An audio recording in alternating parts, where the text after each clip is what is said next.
ಸ್ನೇಹದ ಮಗಿಮೆಯ ಜಗಕ್ಕೆಲ್ಲು ಸುರಿದ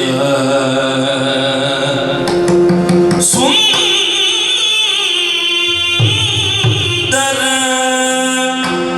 ರೋಪನು ಶ್ರೀ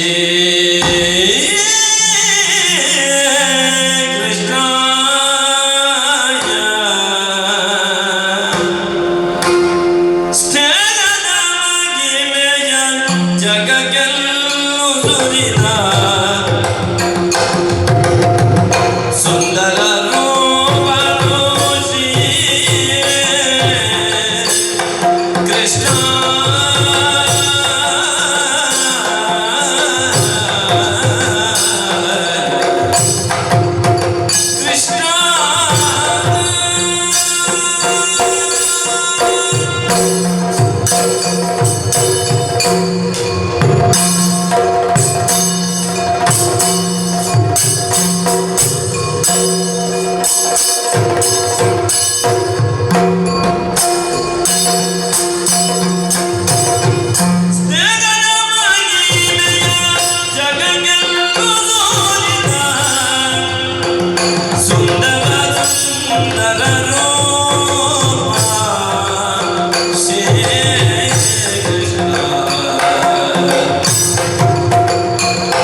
ಕಂಡೆ ಎನ್ನುವಾಗಿ. ಹೌದು. ಆಹಾ, ನನಗೆ ಯಾಕೆ ಆಶ್ಚರ್ಯವಾದದ್ದು, ಇಲ್ಲಿರುವ ಗೋಪಿಗೆಯರಲ್ಲಿ ಅತಿ ಸುಂದರಿ ಅಂತ ಹೇಳಿದ್ರೆ ರಾಧೆ, ಅವಳಿಂದಲೂ ಚಂದದ ಹೆಣ್ಣು ಅಂತ ಹೇಳಿದ್ರೆ ಸ್ವಲ್ಪ ಆಶ್ಚರ್ಯವೇ ಆಯಿತು. ಅದಕ್ಕೆ ಹೇಳುದು ಗುಡ್ಡೆಗೆ ಗುಡ್ಡೆ ಅಡ್ಡ ಉಂಟು ಅಂತ. ನೀನು ಎಣಿಸಿದ್ದು ನಿನ್ನ ಹೆಂಡತಿಯೇ ದೊಡ್ಡ ಪರಬ್ರಹ್ಮ ರೂಪವತಿ ಗುಣವತಿ. ಅವಳಿಂದಲೂ ಚಂದದವಳಿದ್ದಾಳೆ. ಮತ್ತೆ ಈಗ ಇಲ್ಲಿ ಬಾ. ಅವಳಿಂದಲೂ ಚಂದದವಳು ಅಂತ ಆದ್ರೆ ಹೇಗಿದ್ದಾಳೆ? ಅವಳ ಹೆಸರೇನು ಹೇಳ್ತೀಯಾ? ಒಳ್ಳೆ ಕಕ್ಕ ಆಯ್ತಲ್ಲ. ಕುಲವತಿ ತನುಜೆ ಕೇಳವಳು, ಕುಲವತಿ ತನುಜೆ ತನುಜೆ ಕೇಳವಳು.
ಸ್ನಾನ ಮಾಡಿದ್ದೆ ಮಾಡಿದ್ದೆ ಅಲ್ಲ, ನಿತ್ಯ ವಿಧಿಯೆಲ್ಲ ಪೂರೈಸಿದ್ದೆ.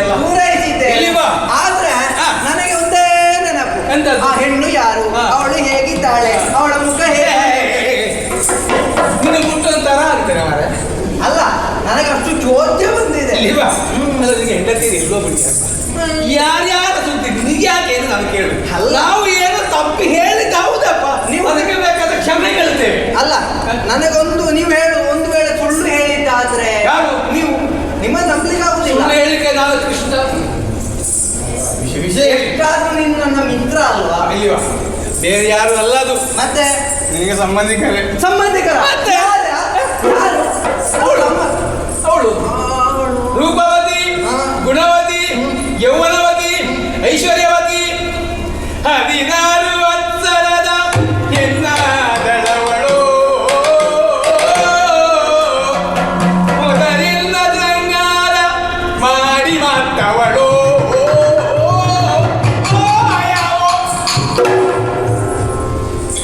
ಎಷ್ಟು ಚಂದ ಇದ್ದಾಳ. ಮತ್ತೆ 16 ವರ್ಷವ ಅವಳು ಯಾರು? ಮುಟ್ಟಿ ಕೈ ತೊಳಿ, ಹೇಗೆ ಕೈ ತೊಳೆದು ಮುಟ್ಟಬೇಕು ಅಂತ. ಅಷ್ಟು ರೂಪವತಿ. ಈಗ ನೀನು ವರ್ಣನೆ ಹೆಚ್ಚು ಮಾಡಬೇಡ.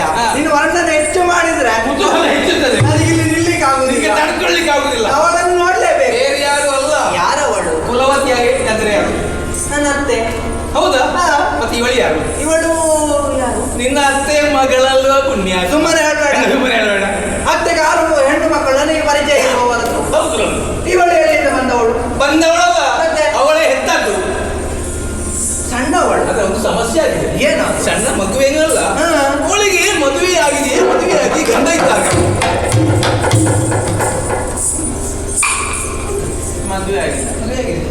ಮನೆಯಲ್ಲಿದ್ದಾಳ?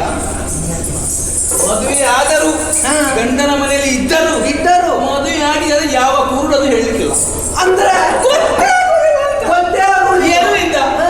ನಿಜವಾಗಿ ಹೇಳಬೇಕಂತಾದ್ರೆ ಹಾ. ನಿನ್ನ ಹೆಂಡತಿ ರಾಧೆ ಇದ್ದಾಳಲ್ಲ, ಇದ್ದಾಳೆ. ಅವಳಿಗೆ ಇದ್ದಾಳೆ ಅಂತ ಗೊತ್ತುಂಟು ನನಗೆ. ಅವಳಿಗಿಂತಲೂ 100 ಮಡಿ ಚೆಲುವೆ. ನನಗೆ ಅದಕ್ಕೆ ನೋಡ್ಬೇಕು ಅಂತ ಆದದ್ದು. ಹಾ. ನೀವು ಅವತ್ತೇ ಹೇಳಿದ್ರಿ ಈ ಮಾತು. ಆದರೆ ಒಳ್ಳೆ ಐಶ್ವರ್ಯವಂತೆ ಹೌದು. ಐಶ್ವರ್ಯವಂತ. ಒಬ್ಬ ಎಷ್ಟು ಬೇಕಾದ್ರೂ ಉಂಟು. ಹಾ. ಗುಣ ರೂಪ ಯೌವನ ಎಲ್ಲದಕ್ಕಿಂತಲೂ ಹೆಚ್ಚು ಹಾ. ಗರ್ವ. ಗರ್ವವ ಗರ್ವನು ಸ್ವಲ್ಪ ಇದಲ್ಲ, ಗಂಡು ಬೀರಿ ಹೆಣ್ಣು. ಅದನ್ನು ನಾವು ಪಳಗಿಸುವ. ಗಂಡಸರಂದ್ರೆ ಏನೂ ಅಲ್ಲ ಹಾ. ಎಂಬ ಭಾವನೆ ಉಂಟು ಅವಳಿಗೆ. ಓಹೋ. ಅವಳಿಗೆ ಮದುವೆ ಆಗಿದೆ. ಮದುವೆ ಆಗಿದೆ. ಹಾ. ಗಂಡ ಹೇಗೆ? ಗಂಡ ಬರೇ ದಂಡ ಅಂದ್ರೆ ಇದ್ದಾನೆ. ಹಾ. ಅವ ಎಂತದ್ದು ಒಂದು ಇದ್ದು ಇಲ್ಲದಂತೆ. ಇದ್ದು ಇಲ್ಲದಂತಿಹುದು ಹಾ ಹಾ ಹಾ. ಅಂತವ ಅಂತವರಿಗೆ ಕೊಟ್ಟದ್ದು.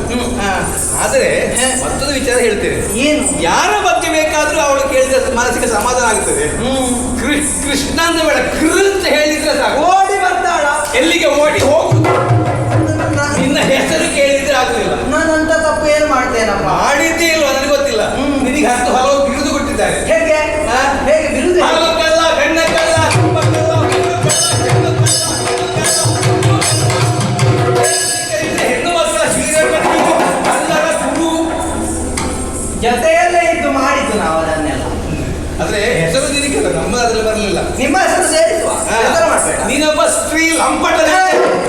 ಇದೆಲ್ಲ ಒಳ್ಳೆ ಹೇಳಿದ್ದ. ಒಂದು ಕಂಬಕ್ಕೆ ಸೀರೆ ಸುತ್ತಿದ್ರೆ ಅದು ಹೆಣ್ಣು ಗಂಡು ಎಂದು ನೋಡುವ ಜಾತಿ ಅಂತೆ ನೀನು. ಮತ್ತೊಂದು ಮಂದಿ ಹೇಳಿದ್ದಾಳೆ, ರಾಧೆ ಹೇಗಾದ್ರೂ ಮರಳು ಮಾಡಿ ತನ್ನ ಬಲೆಗೆ ಬೀಳಿಸಿದ್ದಾಳೆ ಎಂಬ ಹಾಗೆ ಆಲೋಚನೆ ಮಾಡಿದ ಆ ಕರಿಯ ಕೃಷ್ಣ ನನ್ನನ್ನು ಹಾಕಿ ಪಳಗಿಸುವುದಕ್ಕೆ ಆಗ್ಲಿಕ್ಕಿಲ್ಲ. ನನ್ನ ಮುಂದೆ ಅವನ ಬೇಳೆ ಬೇಯಲಿಕ್ಕಿಲ್ಲ. ಅವನೇ ನಾನೇ ಕೃಷ್ಣ ಅಂತ ಅಷ್ಟೇ ಅಂತ ನಿನ್ನ ತಾಸ ಇಷ್ಟೆಲ್ಲ ಆಡಿದ್ದಾಳ. ಆದರೆ ಬಾಲನಾಡಿದ ಸಭೆ ಮಾತಾಗ ಬಾಲನಾಡಿದ ಸಭೆ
ದನಗಳೆಲ್ಲ ಮೇಯಿಸುವ ಅದಲ್ಲ, ಸುಮ್ಮನೆ ಮಾತಾಡಿ ಫಲ ಏನು ಇಲ್ಲ.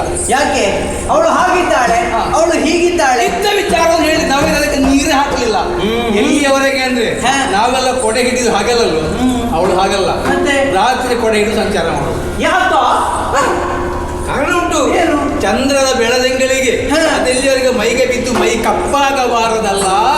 ಅಷ್ಟೂ ಚಂದದವಳು ಅದು ಉಳಿಸಿಕೊಂಡು ಆ ಸೌಂದರ್ಯವನ್ನು ಉಳಿಸಿ ಬಂದಿದ್ದ. ಆ ಸೌಂದರ್ಯದ ಗುಟ್ಟೇನು ಅಂತ ಗೊತ್ತಿಲ್ಲ. ಗುಟ್ಟೇನು ಅಂತ ಮತ್ತೆ ಗೊತ್ತಾಗಿತ್ತು. ಇಲ್ಲಿ ಬಾ, ನೋಡಿದ್ಯಾ ಗೊತ್ತುಂಟ?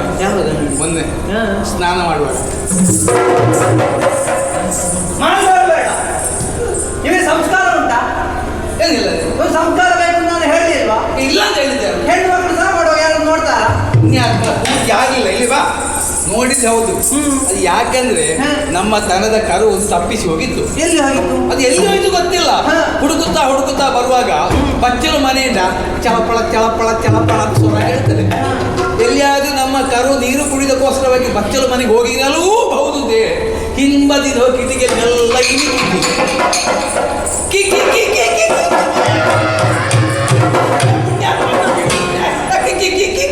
ಬಿಡ, ಕೈ ಬಿಡ. ಇಟ್ಕೊಂಡು ನಾನಾಗ್ಲೇ ಬಿಟ್ಟಿದ್ದೆ. ಇಣಿಕೆ ನೋಡಿದ್ದು ಒಂದು. ನಾನು ಇಣಿಕೆ ನೋಡುವಾಗ ಸ್ನಾನ ಮಾಡಿ ಬಟ್ಟೆ ಎಲ್ಲ ಬದಲಿಸಿ ಆಗಿದೆ. ಹೊರಗೆ ಬಂದಿದ್ದಾಳೆ. ಹೌದು. ಮತ್ತೆ ವಿಷಯ ಏನಿಲ್ಲ. ಇಲ್ವಾ? ಗೊತ್ತಾ ಏನು ಅಷ್ಟು ಚಂದದವಳು? ಇಲ್ಲಿ ಬಾ. ನೀವು ಕೇವಲ ಮಾತಿನಿಂದ ಅವಳನ್ನು ವರ್ಣಿಸಿದ್ರೆ ನಾನು ನಂಬ್ತೇನೆ. ಯಾರು ಹೇಗಿದ್ದಾಳೆ ನನಗೂ ಒಮ್ಮೆ ನೋಡ್ಬೇಕು. ನೀನ್ ಯಾವ ಕರ್ಮಕ್ಕೆ ನೋಡು. ಅವಳ ರೂಪವನ್ನು ಕಣ್ಣವರೇ ಕಂಡರೆ ಮಾತ್ರ ನಂಬ್ತೇನೆ, ಇಲ್ಲದ್ರೆ ನಂಬುವ ನಾನಲ್ಲ. ಏನ್ ಮಾಡ್ತಿದ್ದೆ? ಅದಕ್ಕೊಂದು ದಾರಿಯನ್ನು ಕಂಡು ಹುಡುಕಿದ್ದೇನೆ. ಯಾವ ದಾರಿ? ಹೀಗಲ್ಲ, ಕಾಲವನ್ನು ಕಾಯ್ತೇನೆ. ಯಾವಾಗ ಸಿಗ್ತಾಳೋ ಆಗ ನೋಡ್ತೇನೆ. ಬರಿ ಹೋಗ್ತೀಯಾ? ಅಲ್ಲಿ ಅವಳಿರುವ ಜಾಗಕ್ಕೆ ಹೋಗ್ತೇನೆ. ನೋಡ್ತೀಯಾ? ನೋಡ್ತೇನೆ. ಮಾತಾಡ್ತೀಯಾ? ಮಾತಾಡ್ತೇನೆ. ಸಂತೋಷ. ಒಮ್ಮೆ ಬಾಯಿ ಆ ಮಾಡು. ಯಾಕ ಹೇಳ್ತೇನೆ. ಅಲ್ಲ, ಈಗ ಹಲ್ಲೆ ಎಷ್ಟುಂಟು, ಬರುವಾಗ ಎಷ್ಟುಂಟು ಅಂತ ಗೊತ್ತಾಗಬೇಕಲ್ಲ. ಅಂದ್ರೆ ಹೇಳಿದ್ದೆ ನಾನು. ಕೃಷ್ಣನ ಬಗ್ಗೆ ನಿಮಗೆ ಗೊತ್ತಿಲ್ಲ. ನಾನು ಮಾಡಿದ ಕೆಲಸ ಅಂತ ಇಂಥದ್ದಲ್ಲ. ಅವಳನ್ನು ನನ್ನಲ್ಲಿಗೆ ಭರಿಸ್ತೇನೆ. ಹೌದು. ಇಷ್ಟು ನೀನು ಮಾಡಿದ್ದು ಹೌದು ಅಂತ ಆದ್ರೆ ನಿನ್ನ ಮೇಲೆ ಬಾಲೆ ಹೋಗ್ತೀರಲ್ಲ, ನೀವು ಒಪ್ಪಂದೆ ನಾನು ಮಾಡ್ತೇನೆ. ನೋಡುವ ಯಾವಾಗ ಆಗ್ತದೆ, ಯಾವಾಗ ಸಿಗ್ತದೆ. ನಾವು ಕೂಡ ನಿರೀಕ್ಷೆಯಲ್ಲಿ ಇರ್ತೇವೆ. ನಾನು ನಿರೀಕ್ಷೆಯಲ್ಲಿ ಇರ್ತೇನೆ.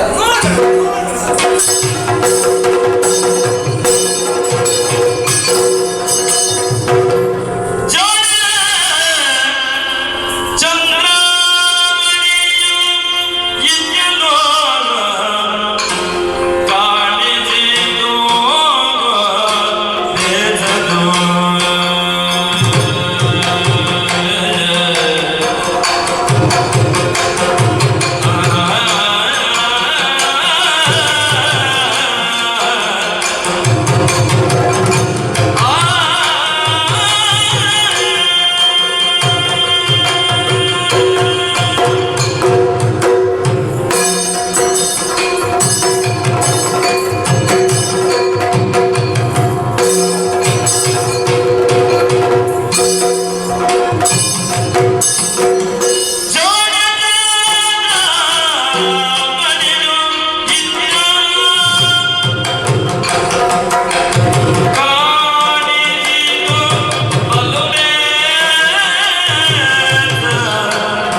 ಹೋಗಿದೆ.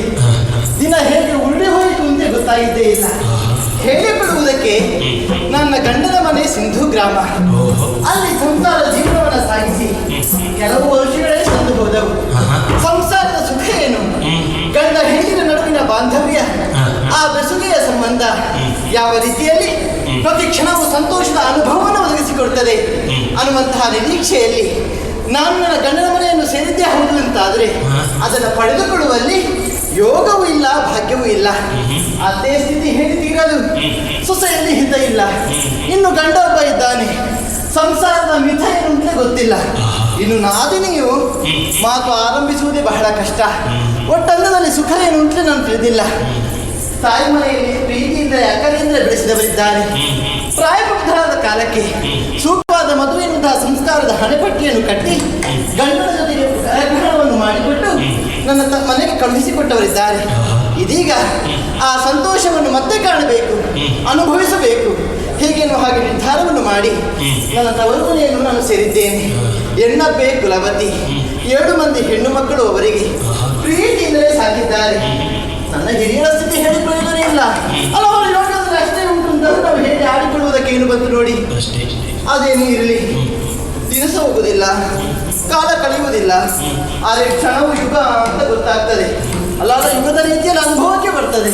ಹೀಗಿರುವಾಗ ನನ್ನ ಅಪ್ಪೆಯನ್ನು ನುಡಿಸಿದೆ, ಅಮ್ಮ ಹೊತ್ತಲೇಬೇಕು, ವನವಿಹಾರಕ್ಕೆ ಹೋಗಿ ಬರಲೆ ತಾಯಿ ಹೀಗೆಂದು ಕೇಳಿದವಾಗ ನನ್ನ ಗಂಡ ಅಂತಾಡಿದ ಮಾತನ್ನು ಎಚ್ಚರಿಸಿದ್ರು.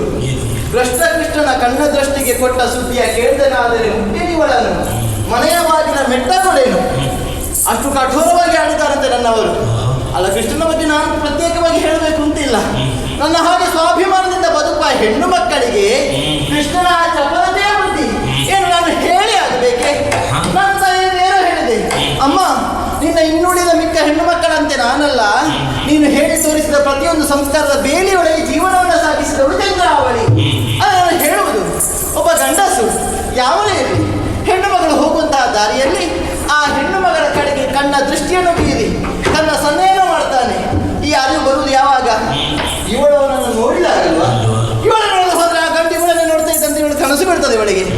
ನಾನು ಅಂತವಳಲ್ವೇ ಅಲ್ಲ. ಮನೆಯಲ್ಲಿ ನಾವು ತಲೆ ಕೆಳಗೆ ಹಾಕಲಿಕ್ಕೆ ಶುರು ಮಾಡಿದ್ರೆ ಮುಟ್ಟುವ ಜಾಗ ಬಂದದ್ದು ನಮ್ಮ ಊರಿಗೆ ಇವತ್ತಿನ ಇರುವವರು ಹೇಳಿದ್ರೆ ಮಾತ್ರ ಗೊತ್ತಾಗುದು. ಇಲ್ಲದಿದ್ರೆ ನೀರ ಕೆಳಗೆ ಬಿದ್ದು ನಮಗೆ ಗೊತ್ತಾಗಲಿಕ್ಕಿಲ್ಲ. ಅಷ್ಟು ಸುಸಂಸ್ಕೃತ ಹೆಣ್ಣು ನಾನು. ತಾಯಿಗೆ ಹೀಗೆ ಹೇಳಿದ್ದೆ ತಡ. ಚಂದ್ರಾವಳಿ, ನಿನ್ನ ಬಗ್ಗೆ ನನಗೆ ಅಪೂರ್ವವಾದಂತಹ ಅಭಿಮಾನ ಉಂಟು ಮಗಳೇ, ನಂಬಿಕೆ ಉಂಟು, ಹೋಗಿ ಬಾ ಅಂತ ಹೇಳಿದ್ದಾಳೆ. ಒಬ್ಬಳೇ ಹೋಗುದಾ? ದೂರದ ಪ್ರಯಾಣ, ಮಾತನಾಡೋದಕ್ಕೆ ಜೊತೆಗಾಡ್ತಿರ್ಬೇಕು ಅಂತ ಸಖಿಗಳನ್ನ ನೆನಪು ಮಾಡಿಕೊಂಡಿದ್ದೇನೆ. ಒಂದು ಸಖಿಯನ್ನು ಬೇಗ ಬನ್ನಿ ಇಲ್ಲಿ.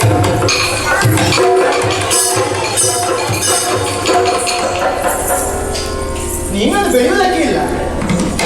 ನಮ್ಮ ಒಟ್ಟಿಗೆ ನಾವು ಹೀಗಿರುವ ಮಗಳು ಹಾಗೆ, ನಾವು ಹೀಗಾದ್ಮೇಲೆ ಇವಳು ಹೀಗೆ, ಇವಳಿಗೊಂದು ಪ್ರಾಯ ಆಯ್ತಂತಿಲ್ಲ.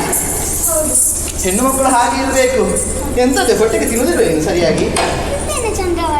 ಎಂತದ್ದು ತಿನ್ನುವುದು? ತಿಂದ್ರೆ ಹೇಗಾಗ್ತೇನೆ ನೀನು? ನೋಡಿ ಇವರೆಲ್ಲ ಹೇಗಿದ್ದಾರೆ ಈಗ.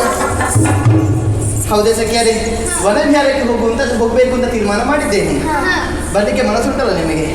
ಹಾಗೆ ತಡಬಡಿಸುವುದು ಸರಿಯಲ್ಲ. ಆದಷ್ಟು ಬೇಗ ನಾಲ್ಕು ಸಾಕೋಣ.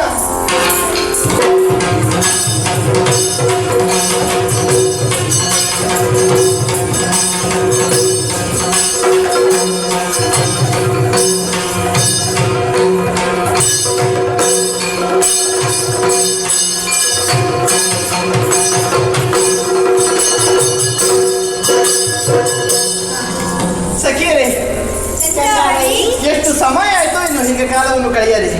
ನಿಮ್ಗೆಲ್ಲರಿಗೂ ಸಂತೋಷ ಆಯ್ತೋ ಇಲ್ಲೋ? ದೇಹಕ್ಕೆ ಆಯಾಸ ಅಧಿಕ ಆಗಿದೆ. ಈಗ ಸ್ವಲ್ಪ ವಿಶ್ರಾಂತಿ